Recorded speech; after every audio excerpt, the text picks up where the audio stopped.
Hello and welcome to Voices Made Heard. This podcast is brought to you by Maha from Jeddah Private School. Poetry is a quality of beauty, and we're using it to make our voices heard. The topic I'm here to discuss is bullying. I know, you've had enough lectures about bullying, but I want to spot the light on a different kind of bullying, which is sexism.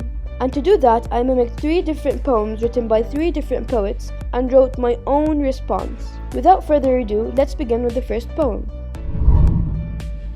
Clooney the Clown is a poem written by Shel Silverstein, who's a poet and a children's book writer, which explains why he wrote this poem in such a simple and sarcastic tone. And now I'll leave you with a reading of the poem. Clooney the Clown by Shel Silverstein. I'll tell you the story of Clooney the Clown, who worked in a circus that came through town. His shoes were too big and his hat was too small, but he just wasn't funny at all.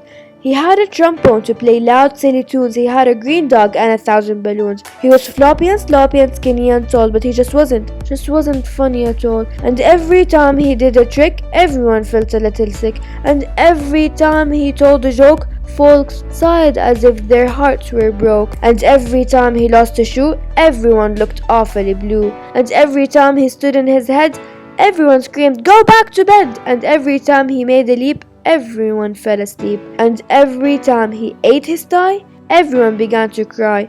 And Clooney could not make any money simply because he was not funny. One day he said, "I'll tell this town how it feels to be an unfunny clown." And he told them all why he looked so sad, and told them all why he felt so bad. He told of pain and gain and cold. He told of darkness in his soul. And after he finished his tale of woe, did everyone cry? Oh no, they laughed until they shook their trees with ha-ha-has and hee-hee-hees. They laughed with howls and yawls and shrieks. They laughed all day, they laughed all week. They laughed until they had a fit. They laughed until their jackets split. The laughter spread miles around, to every city, to every town, over mountains, across the sea, from St. Tropez to Mount Sinai, and soon the whole world rang with laughter, lasting forever after. While Clooney stood in the circus tent, with his head dropped low and his shoulders bent, and he said, "That is not what I meant. I'm just funny by accident." And while the world laughed outside, Clooney the Clown sat down and cried. In this poem, Silverstein used a lot of poetic elements, like simile, metaphor, and onomatopoeia, to convey his message, which is how misunderstanding someone can really hurt them. In response, I wrote the poem Crushed Dreams, and now I'll leave you with the reading of the poem. Lucy the Lady by Maha Nurwali. I'll tell you the story of Lucy the lady who lived with her mommy. Her eyes were too big and her nose was too small, and she just wasn't respected at all. She had a sister who was silly and cruel, and a brother who thought she was worth a balloon. She was funny and sloppy and tall, and she just wasn't respected at all. And every time she rose a glass, her brother screamed, "Go back to class." And every time she broke a sweat, they yelled, "Oh, just go back to bed." One day she said this bullying must stop, and told her brother right then and there it's not fair to treat a girl like a bear. She told of pain and darkness in her soul.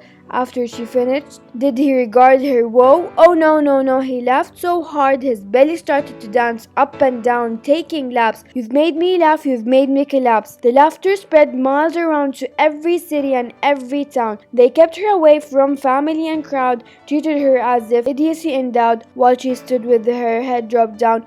"I'm not a clown." And she wailed, "That's not what I meant. You only give me attention by accident. I don't want disregard, I want respect. For your scorn, I have contempt." And while the world mocked her outside, Lucy the lady sat down and cried. In my response, I mimicked the style, pattern, and rhythm flow of the poem Clooney the Clown. The outline of both poems is the same, while the subject and theme are different. My poem is about a girl who is mistreated by her family because she's a girl. Little do they know, mistreating people is considered bullying, and their behavior led her to depression. Moving on to the next poem. Alone from the humorous poetry, Alone is an emotional poem written by Edgar Allan Poe. Edgar Allan Poe was orphaned when he lost his birth mother at a very young age, and his father abandoned him.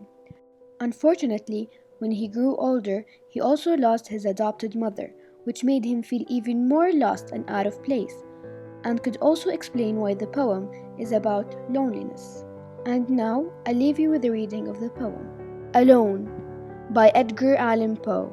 From childhood's hour, I have not been as others were, I have not seen as others saw.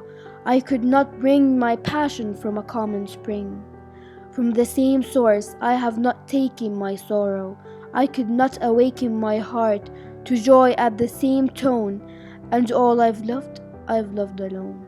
Then, in my childhood, in the dawn of a most stormy life, we drown from every depth of good and ill, the mystery which blinds me still. From the torrent or the fountain, from the red cliff of the mountain, from the sun that round me rolled in its autumn tint of gold, from the lightning in the sky, as it passed me flying by, from the thunder and the storm, and the cloud that took the form, when the rest of heaven was blue, of a demon in my view. If you look closely to the poem, you can see that the poet uses a lot of repetition in words and sound structure. The figurative language he uses are metaphors and personification, which helps the reader to understand how he viewed the world. This all leads to the theme, which is isolation and loneliness. As you can see, the speaker is very different and has different feelings from other people. And now, I leave you with a reading of my poem, Sexist by Mahanur Ali. From childhood days, she has not been as boys were. She has not seen as boys saw. She could not fight for her passion like a manly knight. From the same life, she has not accomplished her dreams. She could not overcome her fears to enjoy the same happiness of tears. And all she worked as a volunteer. Then, in her childhood, in the dawn of the most unjust life, she drowned from every inch of good and evil. Their sexist behavior blinds her, and it's legal. From the oldest or only grayish, from the youngest of the foolish, from the creatures all around her rolled in their finest tint of gold, from the social butterflies flying by, to the men who make her shy. When a man's world is sexist free, her place defined by rank in the family tree. In my response to the poem Alone, I mimicked Poe's pattern and rhythm. Sexist is about a girl who lives in a sexist world, where she is always treated differently from boys. The poem makes it clear that she finds prejudice all around her, while the rest of the world does not experience the same discrimination. I use the family tree to symbolize the people around her and their privilege, status over her. The poem clearly expresses the idea of sexism and how it has influenced the girl's life forever. Moving on to the last poem. The best way to end this podcast is by slam poetry. Hands is a free verse poem written by Sarah Kay.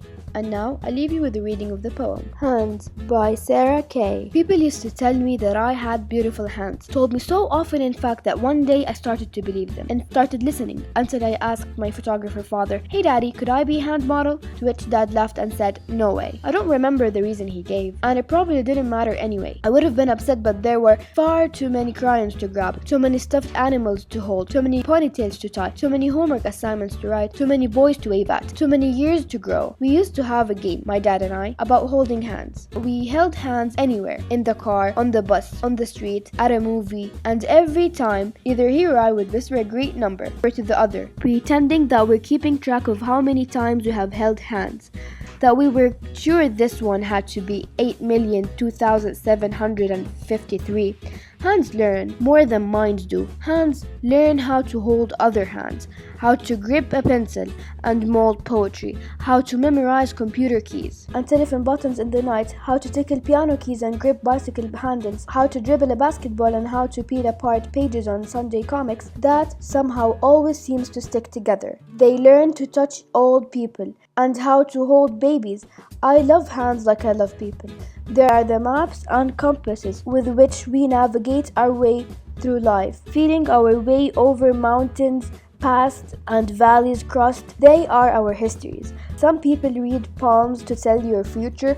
I read hands to tell your past. Each scar makes a story worth telling. Each calloused palm, each cracked knuckle, a broken bottle, a missed punch, a rusty nail, years in a factory. Now I watch Middle Eastern hands, clenched in Middle Eastern fists, pounding against each other like war drums. Each country sees their fists as warriors, and others as enemies. even if fists alone are only hands. But this is not a poem about politics. Hands are not about politics. This is a poem about love and fingers. Fingers interlocked like a beautiful accordion of flesh or a zipper of prayer. One time I grabbed my dad's hand so that our fingers interlocked perfectly, and he changed his position, saying, "No, this handhold is for your mom." Kids high five. Sounds of hands to hands combat. Instead, mark camaraderie and teamwork. Now grown up, we learn to shake hands. You need a firm handshake, but not too tight. But don't be limp too. Don't drop too soon, but for God's sake, don't hold on too long. But hands are not about politics. When did it become so complicated? I always thought it simple. The other day, my dad looked at my hands, as if seeing them for the first time, and with laughter behind his eyelids. With all the seriousness a man of his humor could muster, he said, "You've got nice hands. You could have been a hand model." And before the laughter can escape me, I shake my head at him and squeeze his hands. 8,002,744. The poet mentions most of the things hands can accomplish and the memories they can create. She reminds the reader of the importance of all the little things. The reader comes to understand how hands take their place in the speaker's memories and brings her closer to her father. She also explains how they reflect someone's life and the struggles they went through when she says, "Each scar marks a story worth telling." As you can already tell, the theme of this poem is love and connection. And now, I'm gonna leave you with a reading of my poem, Crushed Dreams by Mahanur Wali. People used to tell me that I had the skills of a scientist, told me so often in fact that one day I started to believe them. Until I asked my doctor father, "Hey daddy, could I be a scientist?" To which he laughed so hard and said, "No way." I would have been upset, but there was far too many hurtful disrespect to deal with, too many issues to solve, too many dreams that I wasn't allowed to achieve, too many years of my life passing by. We used to promise each other all kind of promises, my dad and I. We promised one another every time I had a dream or a wish I couldn't achieve because of the sexist society we lived in. We'd write down a line of remembering. I think we have enough rememberings for a book. My dad promised me that one day I'd grow and fight for my rights as a proud woman. And every time, here I would whisper, "Boys are holding the leash today, we just have to wait till they let go." Sexism hurts more than punches do. Sexism brings girls down, beats them to the ground. Sexism wipes hopes and crushes dreams. Sexism crushes young girls and hurts older women. I hate sexism like I hate racism. They are both the corruption and shame that'll stop us from navigating our way through life. Sexism of today will soon be our histories. Some people see them as the future, I see them as the past. Each scar they've left leaves marks, a story worth telling. Now, I watch Middle Eastern men, clenched with their Middle Eastern fists, pounding against each other like war drums. Each country sees their men as warriors, but are they really? But this is not a poem about politics. Sexism is not about politics. This is a poem to recognize women's loss. One time I told my dad all about the pain I've felt, but he responded, "No. This complaining is for losers." Now grown up, we're expected to be the perfect example. You need to look pretty, but don't put too much makeup on. But for God's sake, don't forget to put your lipstick on. But sexism is not about looking good. When did it become so shallow? The other day my dad looked at me, as if seeing me for the first time, and with sadness behind his eyelids, with all the seriousness a man could muster, he said, "You've got the mind of a scientist. You could have been a doctor." And before the anger could eat me up, I smiled at him. Boys are holding the leash today. We just have to wait till they let go. In response to the poem Hands, I wrote the poem Crushed Dreams, to spotlight on sexism and inequality. I mimicked the style of the poem Hands, but the theme of my poem is different. My theme is inequality and sexism, while the theme of Hands is love and connection. In my poem, I use the story of a girl whose dream to become a scientist is not supported because of the sexist society she lives in. I used the same figurative language in the poem Hands, which includes metaphor and personification. And now we've come to the end of the podcast. I hope you enjoyed it, and please feel free to give your feedback.